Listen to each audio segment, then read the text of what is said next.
Hi friends, welcome to my channel. జై శ్రీరామ్. మనం Ramtha book చదువుకుంటున్నాం. ప్రతిరోజు రామ్తాగ్ విజ్ఞానాన్ని తీసుకుంటున్నాం. రామ్తా ఎంతవరకు 35,000 బ్యాక్ నుంచి ఉన్నారు.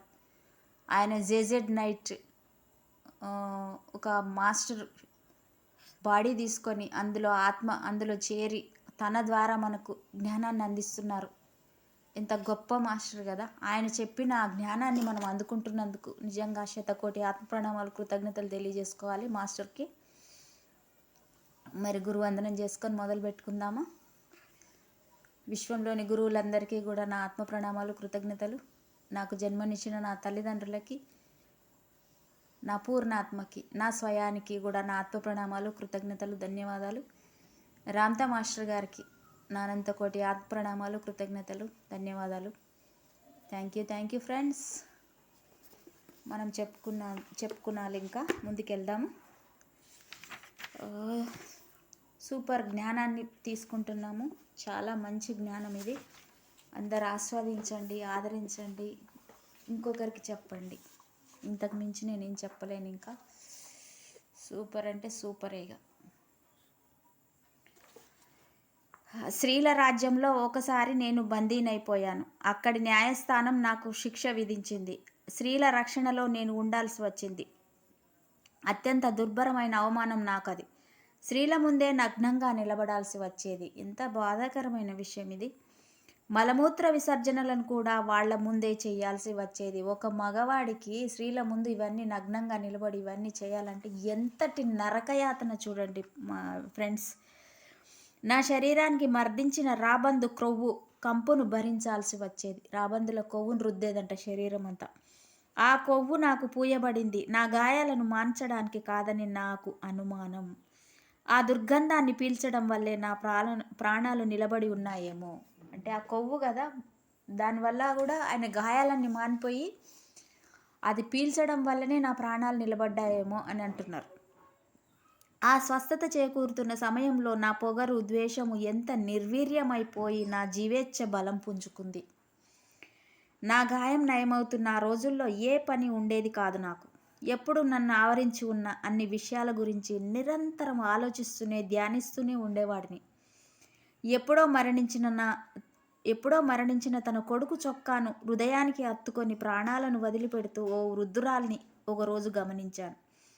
మిట్ట మధ్యాహ్నపు ఎండలో ఆమె కళ్ళు కుంచుకుపోతున్నప్పుడు ఆమెను గమనిస్తూనే ఉన్నాను. ఉన్నట్లుండి ఆమె అలాగే బిగుసుకుపోయి మరణించింది. ఏ చలనమూ లేదక్కడ. వీస్తున్న గాలి, కదులుతున్న వృద్ధురాలి వెంట్రుకలు తప్ప. ఆ వృద్ధురాలి బిడ్డను గురించి ఆలోచించాను. వాళ్ళ తెలివితేటలను గురించి ఎంతో ఆలోచించాను. తర్వాత సూర్యుడి వంక, ఏనాడు నశించిపోని సూర్యుడి వంక చూశాను. జన్మించగానే పూరిపాక చిల్లుల్లోంచి ఆ వృద్ధురాలు ముందుగా కళ్ళు తెరిచి చూసింది ఈ సూర్యుడినే. మళ్ళీ ఇప్పుడు మరణిస్తున్నప్పుడు ఆమె చివరి చూపు కూడా ఆ సూర్యుడి వంకే. సూర్యుడిని మళ్ళీ చూశాను. ఆ వృద్ధురాలి మరణాన్ని నేను గమనిస్తున్నట్లే లేదు.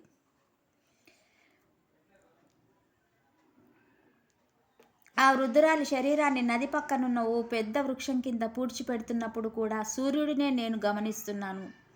ఆనాటి సూర్యాస్తమయాన్ని నేను తిట్టుకున్నాను, శపించాను కూడా. పర్వతాల మధ్య మండుతున్న మణిలా కూర్చున్న సూర్యుడిని రక్తారుణ నేత్రాలతో గమనించాను. కాషాయ వర్ణంతో మెరుస్తున్న పర్వతాలను, పొగమంచుతో కూరుకుపోతున్న లోయలను గమనించాను. అన్ని వస్తువుల అంచుల్ని మెరిపిస్తూ అందమైన భ్రమల్ని సృష్టిస్తున్న సూర్యకాంతి పుంజాలను గమనించాను. క్షణక్షణం రంగుల్ని మార్చుకుంటూ కనిపిస్తున్న మేఘాలను గమనించాను.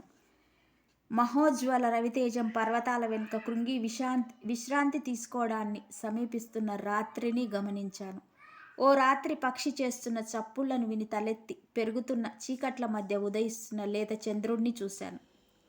చంద్రుణ్ణి గమనించాను. ఓ పిల్ల తెమ్మర వీచి నా జుట్టుని రేపి నా కన్నీళ్లను ఇగిర్చి వెళ్ళింది. నా ఉనికిలో ఓ దుఃఖాన్ని రేపింది.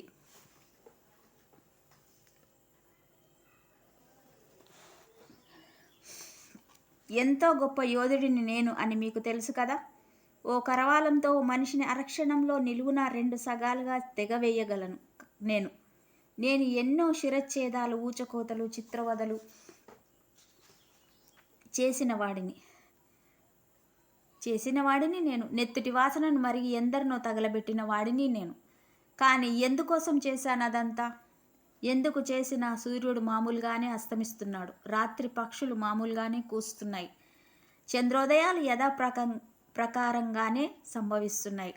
అప్పటి నుంచి అజ్ఞాత దైవాన్ని అన్వేషించడం ప్రారంభించాను. ఎంతో భయావహమై, ఎంతో నిగూఢమై, మానవునికి ఎంతో దూరంలో ఉన్న ఆ జీవిత సారాన్ని అర్థం చేసుకోవాలన్నదే నా ప్రగాఢ వాంఛ. ఇంతకు మానవుడు అంటే ఎవరు? సూర్యుడి కంటే అతడు ఎందుకు గొప్పగా ఉండటం లేదు? ఆ వృద్ధురాలు ఇప్పుడు ఎందుకు జీవించలేదు? మానవుడు భూతలం మీద జీవరాశులన్నింటికంటే ఎక్కువ బాహుళ్యంగానే ఉన్నా, అత్యంత సృజనాత్మక జీవిగానే ఉన్నా, మరణానికి అతి సులువైన ఎరగానే ఎందుకు కనిపిస్తున్నాడు? మా వాళ్ళు బోధిస్తున్న ఈ విధంగా మానవుడు నిజంగానే ఓ మహిమాన్వితుడే అయి ఉంటే, అతడి మరణాన్ని రోధిస్తూ సూర్యుడు ఎందుకు ఆగిపోవటం లేదు? చంద్రుడు ఎందుకు ఎరుపెక్కిపోవటం లేదు? పక్షులు ఎందుకు ఎగరడం ఆపేయడం లేదు? మానవుడు ఏ ప్రాముఖ్యత ఉండని వాడుగా కనిపిస్తున్నాడు. మానవుడికి ఎంత దుస్థితి కలుగుతున్నా ఏమీ ఆగిపోవటం లేదు. సత్యం ఏమిటో తెలుసుకోవాలన్నదే నా ఆకాంక్ష. ఎవరిని నేను విశ్వసించను కనుక అజ్ఞాత దైవాన్ని గురించి బోధించే ఏ గురువు నాకు లేడు. మానవ క్రౌర్యాన్ని, దుశ్చింతను ఎంతో గమనించి ఎన్నో పోగొట్టుకున్న వాడిని నేను. మానవ ద్వేషికి ఓ ఆత్మ ఉండదేమోనని నాకు అనిపిస్తుంది. ఎందరో అమాయకులు భయంతో బలై బూడిదైపోవడం నేను కళ్ళారా చూశాను. మానాల్ని కోల్పోతున్న బాల బానిసల్ని, ఆ దౌర్జన్యాలను చేస్తున్న కామ పిచాచులను నేను చూశాను. మానవాళి మీద ద్వేషంతో ప్రజలను పాలించి బానిసలుగా మార్చే, మతాధికారంతో అణగదొక్కి ఉంచే క్రూర శాసకుల్ని సృష్టించే పూజారుల్ని, ప్రవక్తలను చూశాను. తమ సంకుచిత అవగాహనతో నిర్మలంగా, అమాయకంగా ఉన్న సత్యాన్ని వక్రీభవించి చెప్పేవాళ్లే తప్ప ఉన్నదున్నట్లుగా చెప్పే ఏ గురువు నాకు లభించలేదు. అలాంటి అవగాహనలతో అవతరించిన దేవుళ్లను కూడా నేను పట్టించుకోలేదు. మనుషులు చేసిన దేవుళ్ళు మతి భ్రమణల కల్పనలే గనుక నిజమైన గురువులు ప్రకృతి మాతృకలే. ఆ ప్రకృతి మూలాలే భగవంతుడిని గురించి నాకు బోధించాయి. పగళ్ల నుంచి, రాత్రుల నుంచి నేను నేర్చుకున్నాను. విధ్వంసాల మధ్య, యుద్ధాల మధ్య కొనసాగుతున్న సున్నిత అత్యల్ప జీవనం సైతం నాకు పాఠాలను నేర్పించింది. ప్రాగ్దిగంతంలోంచి ప్రభవిస్తున్న ప్రభాకరుడి ప్రభావాన్ని గురించి నేను ఆలోచించాను. అంబర వీధిలో పయనించి పశ్చిమాన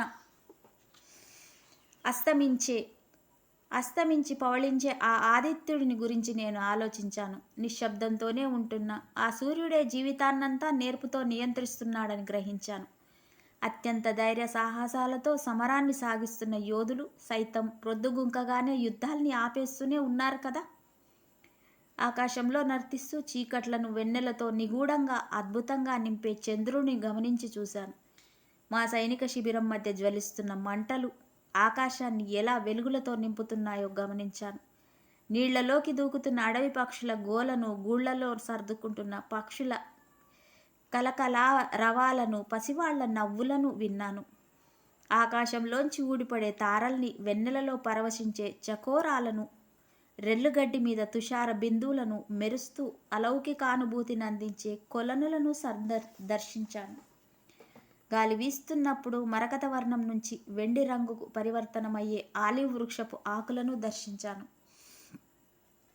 ఉడుపులను పైకి ఎగదోసి నీళ్లు ముంచుకుంటున్న పడతుల పాలరాతి రంగు మొకాళ్ల అందాలను, వాళ్ల సరసోక్తులను, పరిహాసాలను, లోకాభిరామాయణాలను, ముచ్చట్లను సామరస్యంతో గమనించాను. దూరపు మంటల పొగవాసనను, మగవాళ్ల శ్వాసలోంచి వెలువడే వెల్లుల్లి మద్యపు వాసనలను ఆఘ్రాణించాను. జీవితాన్ని నిశీతంగా గమనించి దాని శాశ్వతత్వాన్ని గుర్తించిన ఆలోచనల వల్లే నిజమైన అజ్ఞాత దైవం ఎవరన్న విషయం నాకు అర్థమైంది. మనుషుల సంకుచిత వక్ర దృక్పథాల కల్పనలా దైవం ఉండడు అని. మనుషుల భయాలే, గౌరవాలే స్వరూపం దాల్చి ఆ దైవం సృష్టించబడుతున్నాడు అని నాకు అర్థమైంది.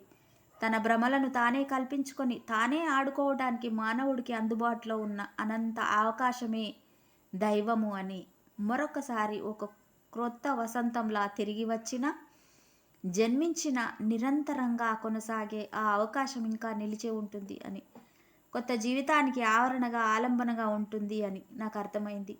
అనంత ప్రకృతి జీవశక్తిలోనే అగోచరుడైన భగవంతుని ఉనికి ఉందని నాకు అర్థమైంది. ఎవరు ఆ అజ్ఞాత దైవం? నేనే వాడిని. గూళ్లలో నిద్రకు ఉపక్రమిస్తున్న పక్షులు, రెల్లు మీద మంచు బిందువులు, తొలిసంధ్య మలిసంధ్య అన్నీ నేనే. సూర్యచంద్రులు, పిల్లల నవ్వులు, పాలరాతి మోకాళ్ళు, నీళ్ల గలగలలు, వెల్లుల్లి తోళ్ళు, ఇత్తడి కిలుం వాసనలు అన్నీ నేనే. ఎప్పటి నుంచో ఈ సత్యం నా ముందే ఉన్నా ఈ ఎరుక ఏర్పడటానికి నాకు ఎంతో కాలం పట్టింది. ఆ అజ్ఞాత దైవం సూర్యచంద్రుల ఆవల ఎక్కడో లేడు. ఆ దివ్యత్వం నన్ను ఆవరించే ఉంది. హేతుబద్ధమైన ఆలోచనలు నాలో జనించడం వల్లే ప్రీతితో జీవితాన్ని నేను స్వీకరించగలిగాను. జీవితానికి ఒక పరమార్థాన్ని ఆపాదించుకోగలిగాను. రక్తపాతాల కన్నా, యుద్ధభూమి దుర్గంధం కన్నా గొప్పగా ఏనాడో ఊహించలేనంత విలువను సంతరించుకొని ఆ జీవితం ఉందని నేను గ్రహించాను. ఈ అవగాహన వల్లే కాలక్రమంలో మానవుడే యావత్ సృష్టిలోనూ సర్వోత్కృష్టుడు అని, సూర్యుడు శాశ్వతుడుగా కొనసాగుతూ మానవుడు మృత్యువాత పడుతూ ఉండటానికి గల ఏకైక కారణం సూర్యుడు ఏనాడు ఏ మాత్రం మృత్యువును గురించి ఆలోచన అయినా చెయ్యకుండా ఉండిపోవడం అని నాకు అర్థమైంది. తదేక చింతనతో అజ్ఞాత దైవం ఎవరన్న విషయాన్ని గ్రహించిన తర్వాత ఆ వృద్ధురాలిలా కృషించిపోయి మరణించాలని నాకు అనిపించలేదు. సూర్యుడిలా శాశ్వతంగా జీవితానికి ఏదో ఒక మార్గం తప్పకుండా ఉండే ఉంటుంది అని నాకు అనిపించింది. నా శరీరానికి ఏర్పడిన తీవ్ర గాయం నుంచి స్వస్థత నాకు లభించిన తర్వాత ఓ ఎత్తైన సమతలం మీద కూర్చొని సోమరితనాన్ని, శరీరాలని పెంచుకుంటున్న నా సైనికులను గమనిస్తూ ఉండటం కన్నా మరో వ్యాపకం ఏదీ నాకు మిగలలేదు. దిగంతంలో కనిపిస్తున్న దయ్యాల వంటి పర్వతాలను, మానవ మాత్రుడు అడుగుపెట్టని నిగూఢ లోయల్ని గమనిస్తున్న నాకు అజ్ఞాత దైవం జీవాధార శక్తి నేనే అయిపోతే ఎలా ఉంటుందో అన్న ఆలోచన ఓ రోజు అద్భుతంగా నాలో చెలరేగి ఆశ్చర్యచకితుణ్ణి చేసింది. ఈ అనంత శాశ్వతత్వంలో భాగంగా నేను ఎలా కొనసాగాలి? సరిగ్గా ఈ ఆలోచన నాలో రేగినప్పుడే గాలి నన్ను పరిహసించి ఓ తీవ్ర అవమానానికి నన్ను గురి చేసింది. నా పొడవైన రాజవస్త్రాన్ని పైకి లేపి సరిగ్గా నా నెత్తి మీద పడేసింది. అవమానంతో ఎంతో ఇబ్బంది పడ్డాను. నాలాంటి విజేతకు అలాంటి పరిస్థితి దుర్భరం. నా పక్కనే ఓ సుడిగాలి ప్రవాహం ఏర్పడి కాషాయ వర్ణపు ధూళిని ఎంతో ఎత్తుకు లేపి నేను ఎమరుపాటుగా ఉన్న సమయంలో ఆ దుమ్మునంతా సరిగ్గా నా నెత్తి మీద గుమ్మరించింది. ఆ తర్వాత ఆ సుడిగాలి ఓ ఈల శబ్దంతో నదివైపు సాగుతూ ఆలివ్ ఆకుల్ని తిరగేసి వెండి రంగుకు మార్చుతూ ఓ యువతి గౌనును కూడా పైకి లేపి అందరి నవ్వుల మధ్య ఓ బాలుడి టోపీని ఎగరేసిపోయింది. టోపీ కోసం ఆ పిల్లవాడు పరుగులు తీస్తూ కేరింతలు కొడుతున్నాడు. ఆ గాలిని నా దగ్గరకు తిరిగి రమ్మని ఆజ్ఞాపించాను. కానీ ఆ గాలి లోయలోకి చేరి తన ఈలతో గోలగా నవ్వుతుంది. నేను అరిచి అరిచి మొహం మార్చుకొని నీరసంతో కూలబడగానే ఓ మలయ పవనం మళ్ళీ వచ్చి ఆప్యాయంగా నా మీద వీచి నన్ను లాలించింది. అదే స్వేచ్ఛ అంటే. అనుసరించడానికి ఆదర్శప్రాయుడిగా ఏ మనిషి కనిపించని ఆ సమయంలో వాయువు ప్రదర్శించిన పరాక్రమమే ఓ ఆదర్శంగా నాకు కనిపించింది. గాలి నీకు కనిపించదు, అయినా ఉధృతంగా నీ మీదకు అది విజృంభించినప్పుడు నువ్వు పరాజితుడివే అవుతావు. నువ్వు ఎంత గొప్పవాడివైనా, ఎంత బలవంతుడివైనా వాయువు మీద యుద్ధాన్ని ప్రకటించలేవు. నీకు అది ఎలా సాధ్యపడుతుంది? నీ మహాఖడ్గంతో దాన్ని ఖండించగలవా? గొడ్డలితో దాన్ని నరకగలవా? దాని మీద ఉమ్మి వేయగలవా? ఆ గాలి నీ ఉమ్మిని నీ మీదకే, నీ ముఖం మీదకే తిప్పి కొడుతుంది. మీ ముఖాల మీదకే తిప్పి కొడుతుందని చెప్తున్నారు. అంతటి స్వేచ్ఛా ప్రవృత్తిని పరికల్పించే, అంత మహోన్నత శక్తిని అందించే స్వీయ సంకుచిత ప్రకృతితో మానవుడు ఏనాటికి అందుకోలేని సర్వస్వంలో సర్వకాలాల్లో ఉండగల సామర్థ్యాన్ని సానుకూలం చేసే మానవుడిలా కూడా ఏనాడు మరణించని తత్వం వాయుతత్వం తప్ప మరోటి ఏముంది?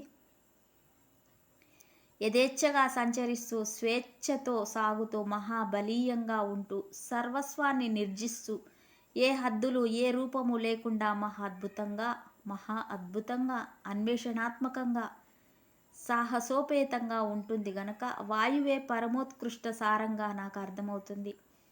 జీవితపు దివ్య సారానికి దాదాపు సరితూగే స్వరూపం దానిది. ఎవరి తప్పొప్పులను అది ఎంచదు, ఎవరినీ తిరస్కరించదు. కోపంతో అరిచి పిలిచినా ప్రేమతో దరిచేరుతుంది. ఆదర్శాలు అంటే అలా ఉండాలి. కనుక గాలిగా నేను తయారవ్వాలనుకున్నాను. ఆ సంకల్ప సిద్ధి కోసమే సంవత్సరాల తరబడి తదేక ధ్యానం చేశాను. అదే నా ఆశయం అయ్యింది. దానిలాగే ఉండాలని నేను కోరుకున్నాను. నా ఆలోచనలన్నీ నేను గాలిగా పరివర్తం అవ్వడానికే సంకల్పించబడ్డాయి. దేనికి పట్టుబడని దాని తత్వంలోనే సమీకరణను సాధిస్తూ గాలిలాగే తేలికపడుతూ దాని అవ్యక్త స్వరూపపు వంపుల్ని అనుకరిస్తూ గాలిని గురించి తదేక ధ్యానంలో కొనసాగాను. గాలినే ధ్యానిస్తున్న నేను గాలినే అయ్యాను. చూడండి మాస్టర్స్ ఎంత బాగా చెప్పారంటే, గాలి ఏ దాన్నైనా స్వీకరిస్తుంది. మనం తిట్టినా స్వీకరిస్తుంది, కొట్టినా స్వీకరిస్తుంది, ఏదైనా స్వీకరిస్తుంది. అంటే ఆ గాలిలాగా ఆ పవనంలాగా ఆ వీచే గాలిలాగా మనం ఉండాలని మాస్టర్ చెప్తున్నారు. అంటే అక్కడే కదా, అదే దైవత్వం అంటే, అదే స్వేచ్ఛ అంటే. ఆ మొదటి అనుభవం నా కత్తిపోటుకు గురి అయిన 6 సంవత్సరాల తర్వాత సంభవించింది. అంటే 6 సంవత్సరాల కాలం అజ్ఞాత దైవాన్ని గురించి వెతుకుతూనే ఉన్నారు రామ్తా మాస్టర్. ప్రతిరోజు పైకి వెళ్ళి ఎత్తైన ఏకాంత ప్రదేశం మీద కూర్చుని చంద్రుడిని రెప్ప వేయకుండా చూస్తూ గాలిని గురించే ధ్యానించేవాడిని. ఆ అద్భుత క్షణం ఆసన్నమైనప్పుడు ఉన్నట్లుండి నేను ఆకాశంలో ఉన్నాను. ఆశ్చర్యంతో తబ్బిబ్బవుతూ నేను ఎవరో నాకే అర్థం కాకుండా ఉన్న ఆ క్షణంలో వెనక్కి తిరిగి చూశాను. ఎత్తైన పీఠభూమి మీద నా స్థూల శరీరం ఓ నలుసులా కనిపిస్తుంది. దానికి ఎంతో దూరంలో ఆకాశంలో నేను ఉన్నానని నాకు అర్థమైంది. నా దేహాన్ని అలా దర్శించగానే కత్తిపోటు తర్వాత తొలిసారి నేను భయపడ్డాను. ఆ భయమే శరీరంలోకి నన్ను మళ్ళీ లాక్కొచ్చేసింది. శరీరపు ఖైదు నుంచి తప్పించుకొని ఎక్కడికో వెళ్ళిపోయానన్న విషయం అర్థమై ఉలిక్కిపడి కళ్ళు తెరిచాను. చల్లబడిన శరీరం మీద వెచ్చటి చెమట బిందువులు పొంగుకొస్తున్నాయి. ఓ స్వర్గంలోకే నేను వెళ్ళాను, గాలిగా మారిపోయానని ఖచ్చితంగా నాకు తెలుసు గనుక భూమి మీద సాష్టాంగపడి భగవంతుడిని, ప్రకృతి మూలాన్ని, ప్రకృతి జీవశక్తిని, జీవకారణాన్ని, ప్రాణవాయువును నేను స్తుతించాను.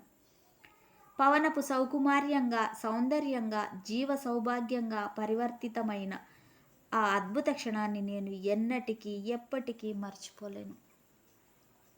మహాబలీయమైన నా దృఢ సంకల్పమే అతి స్పష్టంగా ఆ స్థితి రూపురేఖలను ఊహించి నేను నిర్మించుకున్న ఆశయమే నాకు ఆ ప్రాప్తిని కలిగించిందని నేను అనుకుంటున్నాను.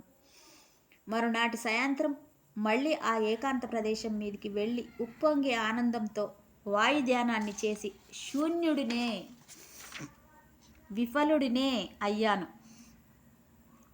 మళ్ళీ ఆ ప్రయత్నాన్ని చాలాసార్లు చేశాను. నాకు కలిగిన అనుభవం కేవలం నా ఊహ మాత్రం కాదని నాకు స్పష్టంగా తెలుసు. ఓ విభిన్న దృక్పథం నాకు ప్రాప్తించిందని తెలుసు. వీధుల్లో స్వేచ్ఛగా పావురంలా డేగలా విహరిస్తున్న భూమి మీద త్యజించబడిన దయనీయ భౌతిక శరీరాన్ని కూడా గమనించానని నాకు తెలుసు. దేన్ని నేను ఆశించలేదు, ఏ కోరిక నాకు లేదు. స్వేచ్ఛగా మారాలన్న ఓ ఆలోచన తప్ప మరే కాంక్ష నాలో లేదు. కానీ నేను ఎంత ప్రయత్నించినా, ఎంత గింజుకున్నా, నాకు ఎంత చెమటలు పట్టినా, నేను ఎన్ని తిట్లు తిట్టుకున్నా నేను ఎక్కడికి పోలేకపోయాను. భూమి మీదే మరింత బరువెక్కి ఉండిపోయాను. నా శరీరపు బరువు మీదే నా ఎరుక స్థితమై ఉంది గనక. కానీ నా ఆశయం నా దృష్టిపథంలోంచి ఏమాత్రము తప్పిపోలేదు. ఆకాశంలోంచి భూమి మీద నా దయనీయ భౌతిక దేహాన్ని దర్శించిన ఆ క్షణపు అనుభవాన్ని కూడా నేను ఎప్పుడూ మర్చిపోలేదు. ఎంత గొప్పటి అంత గొప్ప జ్ఞానాన్ని మనకు అందించారు. ఒక గాలినే తీసుకొని గాలి ద్వారా మనం ఏం నేర్చుకోవాలి, ఏ దాన్ని ఆక్షేపించాలి, ఏ దాన్ని త్యజించాలి, అన్నింటినీ స్వీకరిస్తూ అందరినీ స్వీకరిస్తూ గాలి ప్రతి ఒక్కరిని స్పృశిస్తుంది కదా ఫ్రెండ్స్. ఆ గాలిలాగా మనం ఎందుకు ఉండొద్దు అనే తన ప్రయత్నమే ఆ దైవంలాగా మారిపోయాడు, అమరజీవిలాగా మారిపోయాడు, అమరత్వ సిద్ధి పొందారు ఆ మాస్టర్, గొప్ప master. Thank you Ramtha master, thank you so beat.